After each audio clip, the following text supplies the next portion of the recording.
Good morning to you from me. Um, I got a lot of Bojack Horseman stuff here, so I'm gonna jump right into it. Um,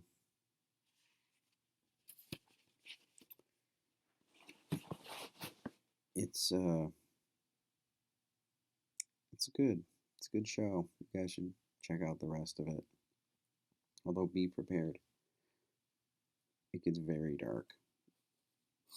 I mean, as a show about mental illness should, you shouldn't be surprised when it gets a little dark. Um, all right, so Bojack. Okay, I, there's so much I didn't even get to in class on Wednesday, because we got talking about other stuff. But first of all, let's start from a very base level. The fact that Bojack is a horse is significant, and it's based on the old joke about, oh, a horse walks into a bar and the bartender asks why the long face, because right, which is a which is sort of an old, god damn it, it's a play on that idea that what we used to do with people who were depressed mostly, say, dismiss it and be like, oh, get over it, or be happier, smile more, right? um like these sort of flippant uh, prescriptions to hope to ideally make us feel better about chronic mental illness or depression. Like the fact that he's a horse is a play on that joke, right? He always has a long face because he's a horse, but Bojack always has a long face because he's depressed as well. It's a play on how kind of silly that concept is of just like, oh, you're depressed. Oh, you're just being a baby. Get over it. Um, so yeah, um, BoJack is as important a show to its time as any other show from any other era. Meaning, it's one of the few shows that's really about mental illness at a time when mental illness is, some would say, an epidemic in this country at least. Um, and I think it's not afraid to get its hands dirty with a multitude of um, ideas about it and about how we can deal with it, how we uh, misdiagnose it, how we mis mishandle it, I guess. Um, there's just a lot going on, um, and I think this show is another in this sort of ongoing um, classification as an explore versus exploit situation, which on Monday I was very thankful because you guys, this class, just in our last few weeks of discussion about all these different shows, have brought me to this new sort of theory, or um, I guess it's not a theory, it's an argument, I guess, about exploration versus exploitation. We talked about it with Girls and Sex and the City and Master of None and um, Who's the Boss. And here, they're not exploiting, they're exploring mental illness. In the past, if there was a depressed character or a crazy character, right?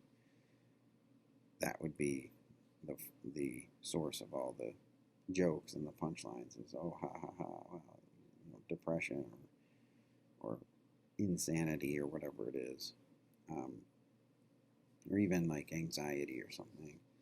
Like those would be the butts of the jokes. Here we're exploring its origins. We're exploring the impact it has on not just Bojack, but virtually every character in the show is dealing with some sort of mental um, mental illness in some way.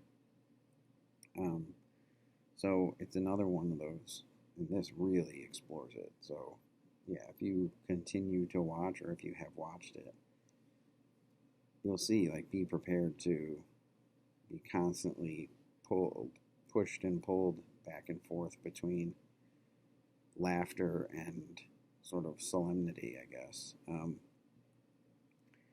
It explores the complexities of mental health from a multitude of perspectives. So the most obvious are the two sort of um,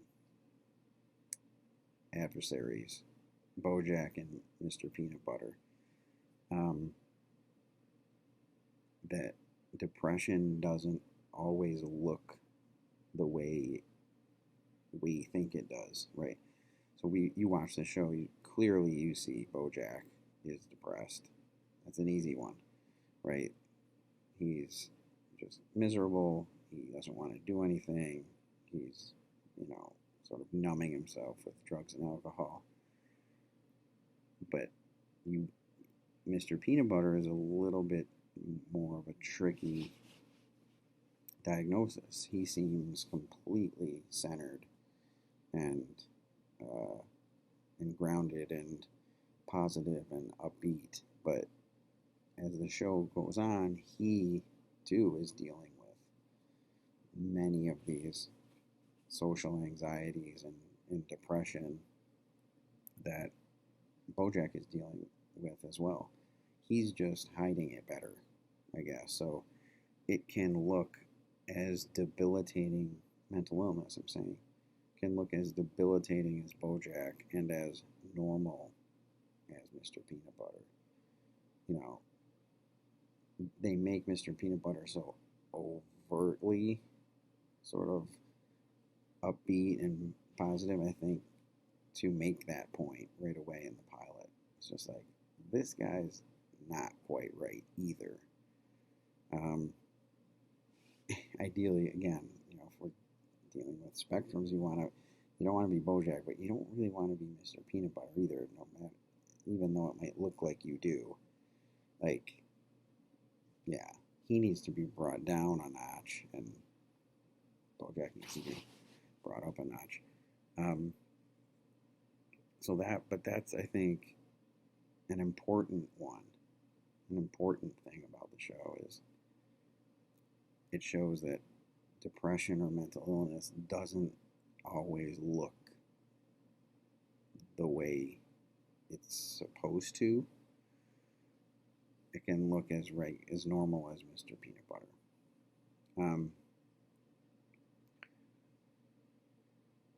Right. Not as destructive, I guess. Or destructive in a different way, I suppose. The show brings up this idea about how comfortable we are with being uncomfortable. If that makes any sense, like, that's something that I jotted down. Like, I think we as a culture generally acclimate to that more than in other places. We're comfortable being uncomfortable, and that's not good. Like, that's not good for your mental health to be that way. Instead of, like, it's like treating the symptoms, not the cause, kind of thing. And that's why we're the most medicated country in the world, right? It's like, I don't feel good, so take a pill which heals the symptoms, but you're going to keep getting those symptoms unless you deal with the cause. Um, but we're comfortable being uncomfortable, if that makes any sense. Um, Not only does it show these different faces of depression or mental illness, it kind of shows how we deal with it differently. Like, again, that's back to Peanut Butter and Bojack primarily, but I think a lot of the other characters, even Todd, right? Todd has had as much trauma and uh, duress in his life as anybody, but he has come out the other side. Seemingly, he's made peace with it. He seems to be the most sort of centered, clear headed. Yeah, he's kind of a burnout, but he's happy and he's content with who he is and his lot in life, I guess. But it talks about how we deal with these struggles differently. Um, and our treatment of mental illness, which I mentioned before with the long phase, why Bojack is a horse, right? Used to be cheer up, hey, smile, cheer up, ha ha ha. And to which now people are just like, fuck you, get over it. It's deeper than that. Yeah, there's more at stake, I guess you could say. Um, what am I doing here? Symptoms, not the cause, right? We're good at ignoring our issues. Um,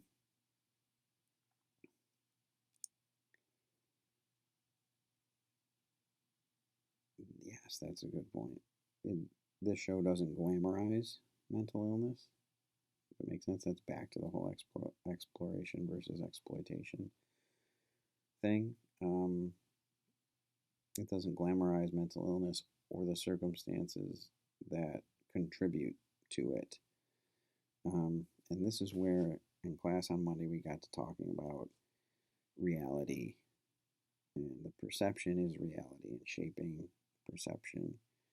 And the American dream and how virtually unattainable that is. And when you have an American dream that you've sold to millions and millions of people that is virtually unattainable, you're setting yourself up for rampant mental illness. And we talked about that, how the American dream has, I mean, it certainly changed. It went from, wanting to be like Leave It to Beaver, right?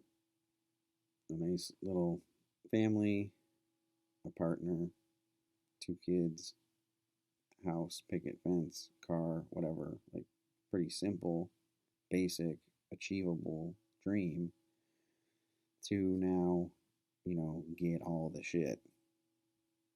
Period.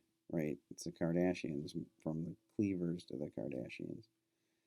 And for most people, it's unattainable. You'll never have multiple mansions and cars and fucking clothing lines and fake boobs. So that has tarnished that. I think it contributes to the spike in mental illness, that and social media, right? We now have the ability to shape perception. And when you are shaping a public perception of yourself, especially for like Bojack, who was in the public eye, right? When you can do that, it can fuck with your head, and you can start to think that that's the real you, and that's what Bojack is doing essentially. right? He doesn't want anyone to know. He knows who he really is and doesn't want anyone to know that person. So he spends most of his time keeping up this lie, basically, which will eventually destroy you. I think that's part of what this show is about. Trying to keep up this lie that he's this, this like cool celebrity, right? Um, and he really never was. I mean, yes, he had the notoriety, but his identity, who he is anything but that. But back to the exploring versus exploiting, the show goes into great detail to show how Bojack got where he is, right? The sausage being made, as it were. Um, his mother, for the most part, his absent father, for the most part, um, and his childhood and all of his different experiences and how they contribute to all these things, right? The perpetuation of his surreality, right? His not his inability to reconcile the reality of who he is with the perception of who he is, and all those kinds of things. It's getting pretty deep right now, but you know that's you know that's a big part of this whole thing. And I used my Britney Spears work bitch uh, example about the American Dream. If you haven't heard it, you should go look up on YouTube just Britney Spears song "Work Bitch," in which she lists any number of things that bitches need to work for. Now, what do you think those things are, right? Well, they're cars and hot bodies and parties and mansions, and nowhere does she mention just like financial stability or you know a Hyundai. The cars are like Bugattis and Maseratis and Lamborghinis. A Hyundai or a Honda Accord or like socks without holes. Yeah, she doesn't. The focus is the things you need to work for are, I mean, virtually unattainable, and that's what the American dream has become. Um, the show, I think, this is back to how we used to treat mental illness, how we still do in many cases, but we're kind of growing out of it. I hope this idea that, oh, just power through it, right? Just like put your head down and toughen up, right? I think BoJack is cutting against that, is proving that to be a fallacy. Like you can't do that. I mean, maybe some people can, but it's not. It's certainly not a prescription for mental illness.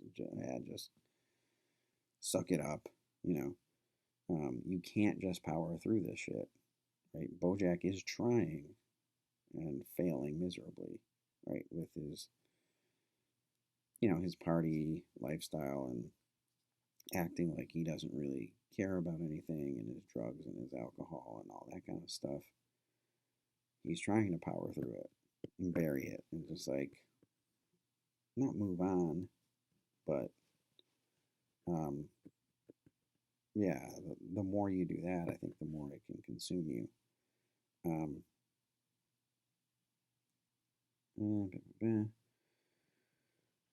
yeah, BoJack. That was back to my other point. BoJack fears people knowing the real BoJack, and I shouldn't put that in quotes, but the real BoJack versus the perception of BoJack, right? Again, that that is something that social media has cultivated, this sort of cult of personality within one's own self. Like you can start to think, I'm this person that I've sort of put online on Instagram and Twitter and all those different Snapchat and those kinds of things. But you're probably not that dude. So at some point there's a conflict there. Um, I'll just say this.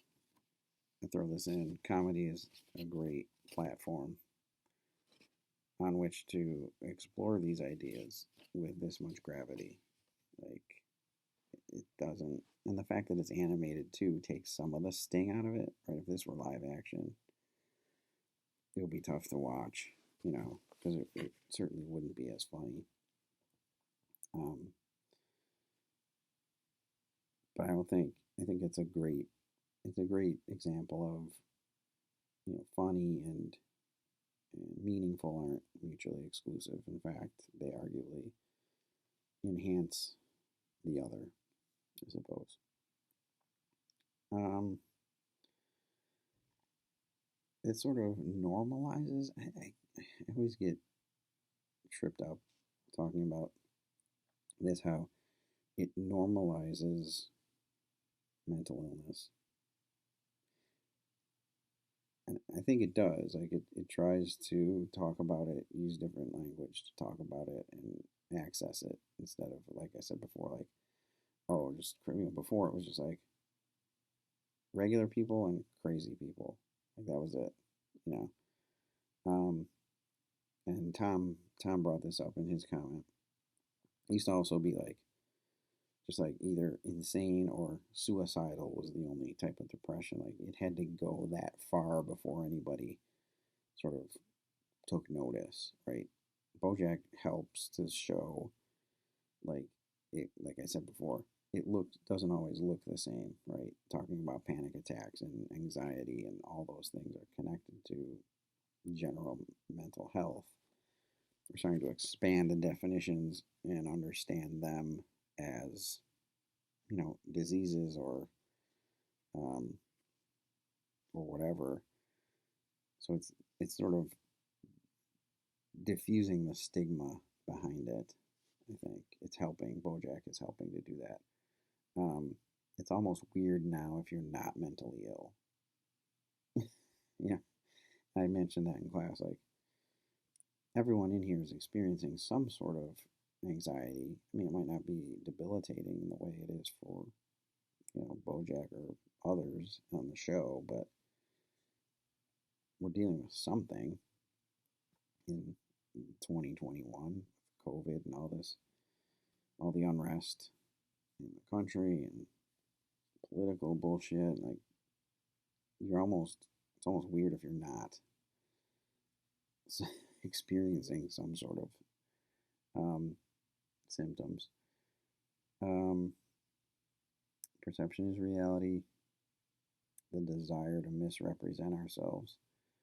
Um, if perception is reality, which has pretty much always been true, sort of uh, a postmodern given, um,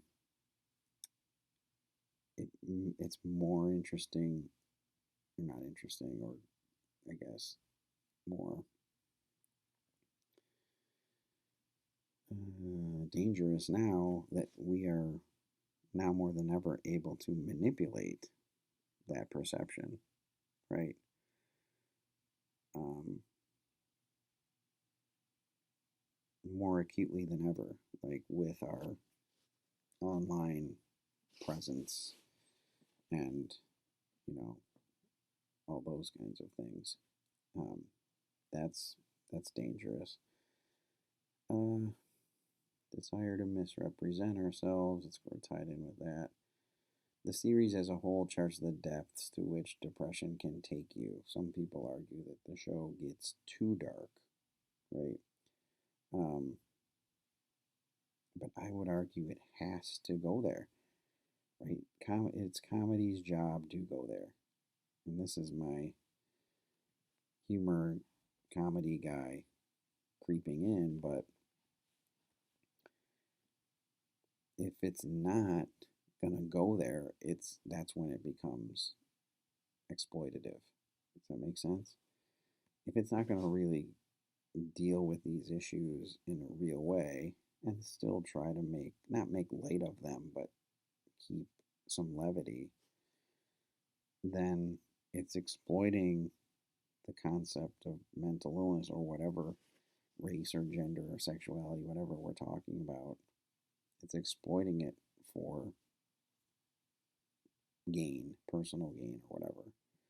Um, so it's important to understand that there's a lot of theories going around. I mentioned this one in class, that the five main characters represent the five stages of grief, which I only I saw it online. I was glancing over it.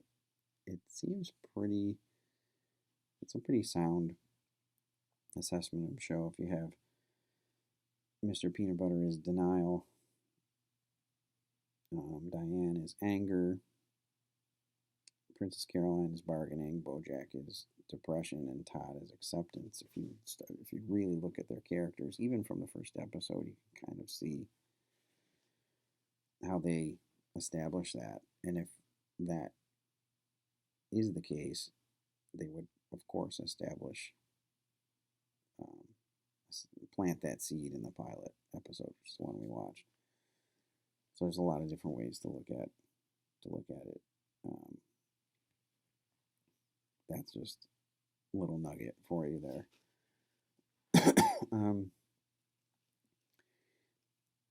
It's a meta sitcom. Like here's another layer. It's very meta in that it's a sitcom that's also about a sitcom star who was on a different sitcom horsing around, and it, I think, pokes fun at the form itself, and how ridiculous horsing around was, how formulaic and cheesy and just, exploitative, I guess it was, and how Bojack now in this era is exploratory more. So the opening interview with Charlie Rose, where he's basically laying out, here's what the sitcom used to be, and it was horsing around and talking about how everybody's problems are fixed in 22 minutes, and just how sort of flippant the show can be about everything. And then the actual episode of Bojack goes on to not do that, right? These problems are not fixed at the end of the episode. In fact, we're only scratching the surface. So I think one of my favorite things about it is the way they use that that meta approach to sitcoms, real versus fake Bojack and all that kind of stuff. Horsing around. So your comments came into play. Nick talked about joking about things we shouldn't joke about, which is always an interesting topic to sort of explore. I would argue everything's fair game. So there's no such thing as a thing we shouldn't joke about. And I can hear you already being like, hey, wait a minute, you can't joke about blah, blah, blah. Let me say this as well. It's always too soon for a shitty joke. It's never too soon for the perfect joke, if that makes sense. So I'm like, this stuff with Bojack, I think it's more the latter. So yeah, we're talking about depression, mental illness, but we're not making light of it in any way. In fact, I think we're giving depth to it, right? And any of those jokes are meant to are done are handled with care, I guess, um, in a way that they might not be by others, if that makes any sense. Um, and then Abby, I don't know a ton about narcissism, but I've written this down before, right? Bojack's such an interesting character, Grumpy, because he's a narcissist who hates himself. And like that duality and how does that even work, right? Um, I only mentioned that I don't know how it narcissism works because maybe that's a symptom of it is that you secretly you're self-loathing, you hate yourself, and overcompensate by being a narcissist. If that makes any sense, I guess I could read up on it. But I thought I had that thought as well, so I connected with that when I read Abby's comment. Um, Chris Chris talked about the illusion of reality, right? And I guess I addressed that assumption that before with the perception is reality, right? And now we live in two realities. There's the actual you, and there's sort of outward facing you, inward you, and outward you. Maybe we could talk about. Um, and I think for mental health, there should be no separation between those two things, inward you and outward you. But increasingly with social media and the distance between inward you and outward you is growing. And the further those two get apart, the easier it is to lose sight of both, if that makes any sense.